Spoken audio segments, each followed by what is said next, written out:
Hello viewers, welcome to my channel Help Corner. How are you all? Anna here once again here with my next video. Our upcoming videos are going to be about English literature, helpful for MA English, BS English means overall English literature students, means helpful for English literature students. You guys are also welcome to suggest your topics, to give me your topics to be prepared by me. Will be a favor to prepare them. So let's move towards our today's video. Let's start our video about the one act play The Rising of the Moon. So let's start. तो discussion start करते हैं हमारी the rising of the moon की। लिखा है किसने? Lady Gregory ने 1907 में इसको प्रेजेंट किया गया है।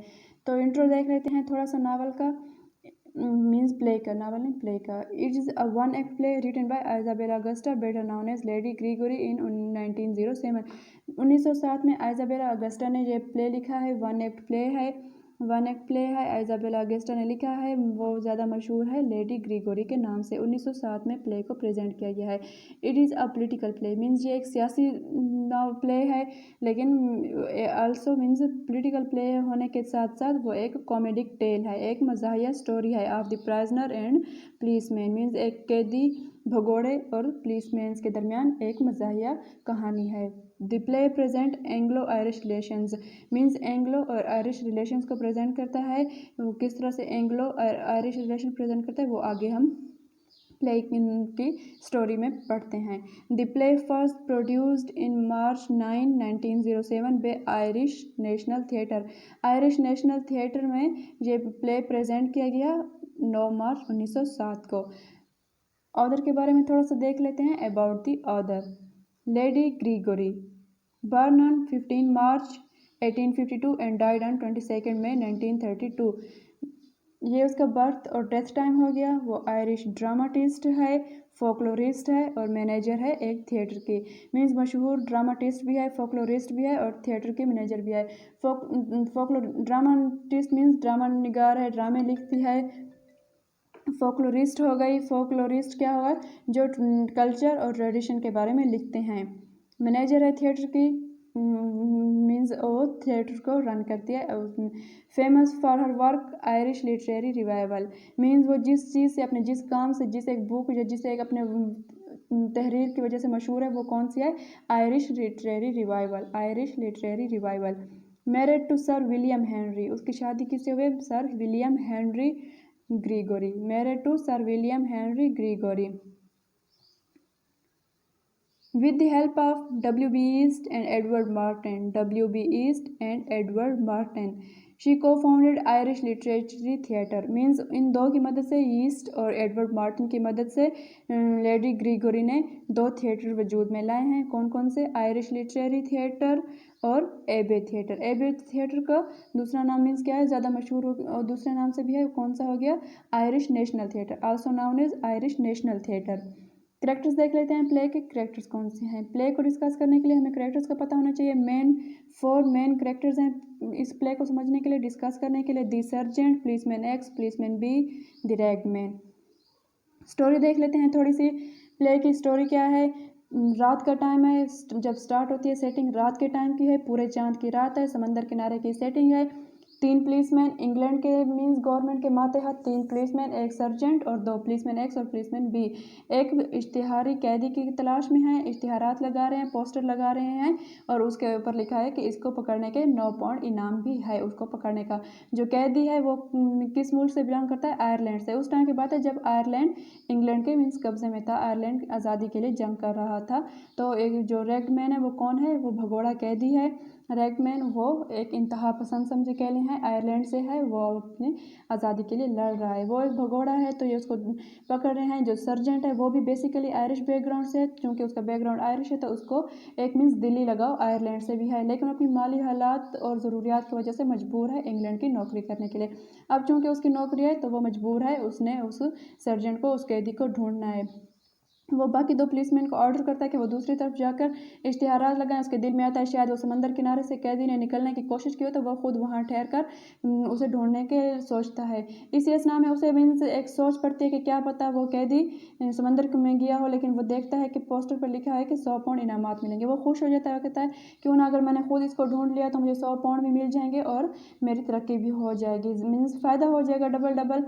तो वो अपना फ़ायदे का सोचने लगता है। इसी टाइम में वो देखता है कि एक रैगमैन मीन्स एक बंदा वहाँ से गुजर रहा है। वो उसे उसको आवाज़ लगाता है फटे पुराने कपड़ों में। वो कहता है कि वो कौन है, वो बंदा है और वो इस टाइम रात के टाइम समंदर किनारे क्या कर रहा है। तो वो कहता है कि वो एक बैलेड सिंगर है। बैलेड क्या है, पोइट्री की एक किस्म है। तो वो कहता है कि वो बैलेड सिंगर है। यहाँ पर आने वाले जो समंदर की कश्तियाँ आती रहती हैं, वो यहाँ के मल्लाहों को अपनी बैलेड्स सुना के उनको खुश करता है और इस तरह से अपने लिविंग अपनी अर्निंग करता है। वो उसके साथ बैठ जाता है, दोनों बातें करने लग जाते हैं। वो बैलेड्स गाना शुरू कर देता है। वो अपनी बैलेड्स गाते गाते एक लाइन मिस कर देता है, तो वो जो रेड मैन वो जो सर्जेंट है वो उसकी लाइन को पूरा कर देता है। तो रेड मैन उसको चौंक कर देखता है कि उसे कैसे पता है वो इस चीज़ का, वो कैसे मीन्स बैलेड को पूरा कर सकता है। तो वो कहता है, सर्जेंट बताता है उसे कि बेसिकली वो भी आयरिश बैकग्राउंड का है, उसे भी दिली लगाव है। वो भी एक टाइम में इंतहा पसंद था, लेकिन अपनी ज़रूरियात और अपनी मजबूरियों की वजह से उसे अपनी इंतहा पसंदी छोड़नी पड़ी और नौकरी पर मजबूर हो गया। अब वो नौकरी कर रहा है तो मजबूर है कि वो उस भगोड़े को, उस रैगमैन को ढूंढे। वो उस रैगमैन का पोस्टर उसको दिखाता है, तो वो कहता है कि हाँ मैं इसको जानता हूँ, मैं इसको पकड़ने में आपकी मदद कर सकता हूँ। वो सर्जन खुश हो जाता है कि चलो ये मुझे उसकी मदद करेगा, लेकिन फिर वो सोचता है कि अगर इसने मदद कर दी तो ये तो पैसे अपने दिल में सोचता है कि इसको तो आधा पैसा देना पड़ जाएगा। वो रैगमैन जो है वो समझ लेता है कि इसके दिल में क्या चल रहा है। तो वो कहता है कि मुझे आपके इनाम में कोई हिस्सा नहीं चाहिए, मैं वैसे ही आपकी मदद कर दूंगा, पैसे आप खुद ही रख लीजिए। इसी टाइम मीन्स यही कुछ वो बातें कर रहे होते हैं कि वो ऐसे ही उसकी मदद कर देगा। ये सब बातें करते करते वो कर रहे होते हैं डिस्कशन के लिए, इसलिए बैठ जाते हैं। वो बैलेट्स गाता है, वो अपने बैकग्राउंड को बताता है किस तरह वो भी आयरलैंड से था, सारा कुछ ये डिस्कस कर लेते हैं। तो अचानक सर्जन महसूस करता है कि वो बंदा मीन्स अपने बैलेट को ज़्यादा ऊंची आवाज़ में गाना शुरू कर दे। वो समझ जाता है कि वो किसी को इशारे देना चाह रहा है। वो उसे जितना रोकने की कोशिश करता है वो रुकता नहीं है। आखिर वो भांप लेता है कि वो किसी को इशारा दे रहा है। वो पूछ जाता है कि तुम किसको इशारा दे रहे हो, सामने एक कश्ती आ रही है, तो वो उनको इशारा दे रहा है। वो उसे मीन्स उसको कुछ सस्पेक्ट होता है, तो वो बंदा रैगमैन उसको बताता है उसकी अपनी मीन्स जो है एक रूप धारा हुआ होता है। वो अपनी मीन्स विग उतार के और अपने आप को सही हुलिये में ला के उसको दिखाता है कि वो रैगमैन है। वो उसको पोस्टर ऊंचा करके दिखाता है, कहता है इसे देखो और मुझे देखो, मीन्स वो एक ही बंदा होता है। तो वो मीन्स चौंक जाता है कि वो बंदा उसके सामने था, उसने उसको पहचाना नहीं। इसी टाइम में वो बंदा जाना चाहता है, लेकिन सर्जेंट उसे रोकने की कोशिश करता है। वो उधर से देखता है कि वो पुलिसमैन एक्स और पुलिसमैन बी आ रहे हैं, तो वो उसकी तरफ आ रहे हैं, तो वो रैगमैन छुप जाता है। अब तो पुलिसमैन करीब आते हैं, तो सर्जेंट जो उसकी विग और उसके हुलिये का वो जो सामान रखा होता है उसको जल्दी जल्दी छुपा देता है, उनके सामने नहीं लाता और उनको ऑर्डर देता है कि जहाँ कुछ नहीं है, जहाँ वो संभालेगा, वो लोग दूसरी तरफ जाएं। वो कहते हैं कि नहीं, उसे अकेला नहीं छोड़ना चाहिए, लेकिन क्योंकि वो उनका सीनियर होता है, वो ऑर्डर देता है, तो वो चले जाते हैं। तो मीन्स इस तरह वो तो चले जाते हैं। वो बंदा खुश हो जाता है कि किस तरह से सर्जेंट ने, क्योंकि उसका आयरिश बैकग्राउंड था, उसको बचा लिया।